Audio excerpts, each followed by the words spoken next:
About 25 years ago or something like that, in the early 80s, there was a minority of psychologists, not affiliated necessarily, but independently said, look, enough. We don't really think there's enough theory behind IQ tests, which is really a major criticism of IQ tests, is there really isn't much there. They were developed, as we've been talking about, because of historical circumstance. So Howard Gardner is really the most prominent of these, and he's the fellow who starting at the early 1980s, came up with this idea of multiple intelligences. And I think in the beginning he had 7, now you might be up to 9 or something like that, but they're far broader than what the traditional psychologist view was. So they would include interpersonal intelligence, intrapersonal intelligence, and musical intelligence, bodily kinesthetic. So the old guard of psychology can't stand the idea still, of course, because what they're interested in is something that they call G, which stands for general intelligence. IQ tests don't work, obviously, if there are multiple intelligences. There has to be just one. If they want to rank all 6 billion of us, they've got to have this test and an intelligence that is just one thing, that operates regardless of what you're doing or where you are. So if you're figuring out a complex physics problem, it's the same intelligence that's operating if you're having a difficult conversation with your mother or whatever it is. It would be the same.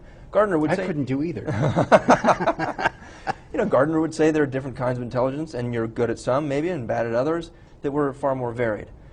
What's interesting about Gardner is he's not, I wouldn't imagine that he's particularly pro-test. He didn't do this to devise tests.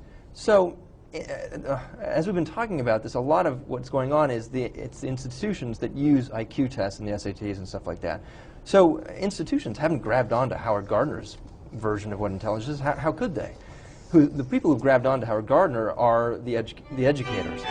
I began to work simultaneously with children, normal kids, gifted kids, kids with learning problems, and with brain damaged adults, people who were once fine, but who had a stroke or a tumor or a missile accident.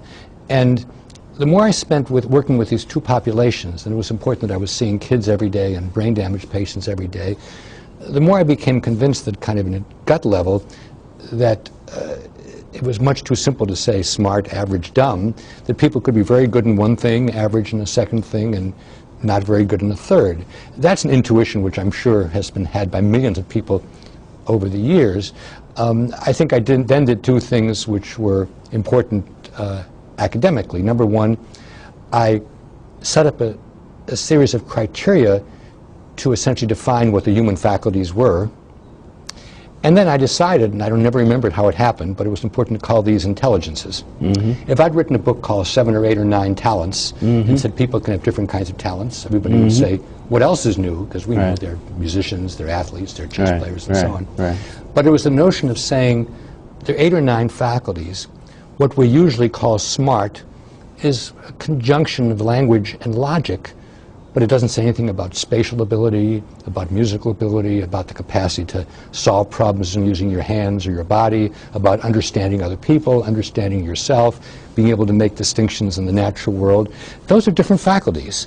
And I think what sealed the deal in 1980 was we could find some neurological evidence that the language abilities came from one part of the brain, musical abilities the second, and so on. So in the early 80s, I promulgated the theory of multiple intelligences, often called MI theory. You're kind to say it's universally adopted. I would say it's universally fretted about.